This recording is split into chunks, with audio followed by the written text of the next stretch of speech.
BPSC TRE 2 के अभ्यर्थियों के लिए बहुत बड़ी खुशखबरी है और एक कन्फ्यूजन जो आप लोग के मन में आ गया है कि क्या अब टीआरई 1 में सेकेंड मेरिट लिस्ट नहीं आएगा।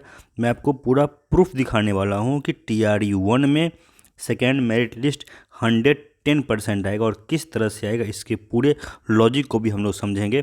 उससे पहले मैं आपको दिखाता हूं कि बीपीएससी के चेयरमैन अतुल सर ने जो ट्वीट किया है, देखिए कि इस ट्वीट में अतुल सर ने क्या कहा है। इसमें जो बातें इन्होंने कही है इसको अगर आप समझेंगे तो आप इस बात को समझ पाएंगे कि सेकेंड मेरिट लिस्ट 110% आएगा।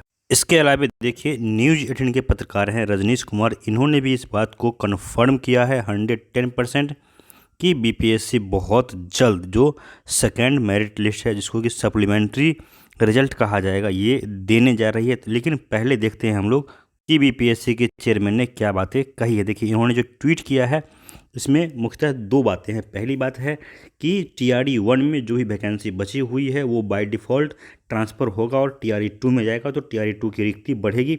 इसीलिए मैंने कहा है कि जो टीआरई 2 के अभ्यर्थी हैं उनके लिए खुशखबरी है। अब देखिए टीआरई 1 में अभी भी जो सेकेंड रिजल्ट कह लीजिए या फिर जो दूसरा सप्लीमेंट्री मेरिट लिस्ट है वो आएगा, वो किस तरह से आएगा, किन सीटों पे आएगा।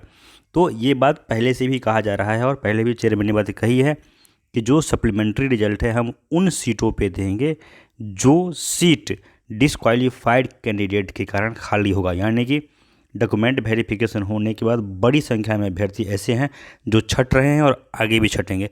तो दो तरह की रिक्ति है जिस पे सप्लीमेंट्री रिजल्ट या फिर सेकेंड मेरिट लिस्ट आएगा। पहला उन सीटों पे जिस पे अभ्यर्थी छटेंगे, दूसरा उन सभी सीटों पे जिस पे एक अभ्यर्थी दो जगह सेलेक्टेड है। जैसे मान लीजिए पेपर 2 के जितने भी अभ्यर्थी हैं वो सभी अभ्यर्थी पेपर 1 में कहीं ना कहीं ज़रूर सेलेक्टेड है, तो उन सभी रिक्तियों को छोड़ा गया। देखिए अगर आप इसको सही से पढ़ेंगे तो समझ पाएंगे बातों को और आपका कन्फ्यूजन दूर हो जाएगा। इसी ट्वीट में देखिए कहा गया है vacancies other than rising out of multiple result drop out and disqualification, यानी कि किस किस वैकेंसी को छोड़ा जा रहा है, मतलब किस किस वैकेंसी को टीआरई 2 को नहीं दिया गया है।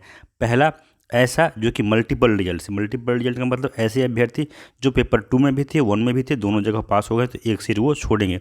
दूसरा ड्रॉप आउट्स, ऐसे बहुत सारे अभ्यर्थी हैं जिन्होंने ज्वाइन ही नहीं किया है, क्या कारण था उनका पर्सनल कारण हो सकता है। तीसरा ऐसे अभ्यर्थी जो डिस्क्वालीफाइड होते हैं डॉक्यूमेंट के कारण या फिर किसी भी कारण से अगर डिस्क्वालीफाइड होते हैं। तो 3 तरह की रिक्तियां हैं जो अभी बचेगी और इन तीनों तरह की रिक्तियों को जोड़ने के बाद कैलकुलेट करने के बाद जो सेकेंड मेरिट लिस्ट है या फिर कह लीजिए सप्लीमेंट्री रिजल्ट है वो जारी किया जाएगा। और जो बची हुई रिक्तियाँ टीआरई 1 की है वो बाय डिफ़ॉल्ट, मैं पहले से भी कहता आ रहा हूँ, जो लोग शुरू से फॉलो करते हैं, मैं ये बात 1000 बार कह चुका हूँ कि टीआरई की बची हुई रिक्तियाँ बाय डिफ़ॉल्ट टीआरई 2 को मिलेगी। लेकिन इसको लेकर के आपको परेशान नहीं होना। इसमें ऐसा नहीं है कि अगर ऐसा लंबा प्रक्रिया हो रहा तो आपका एग्ज़ाम का डेट आगे पीछे होगा। एग्ज़ाम जो डेट दे दिया गया है उससे 1-2 दिन एग्ज़ाम पहले हो सकता है, उससे 1 दिन भी आगे नहीं बढ़ेगा। इसको लेकर के आप लोग निश्चिंत रहिए।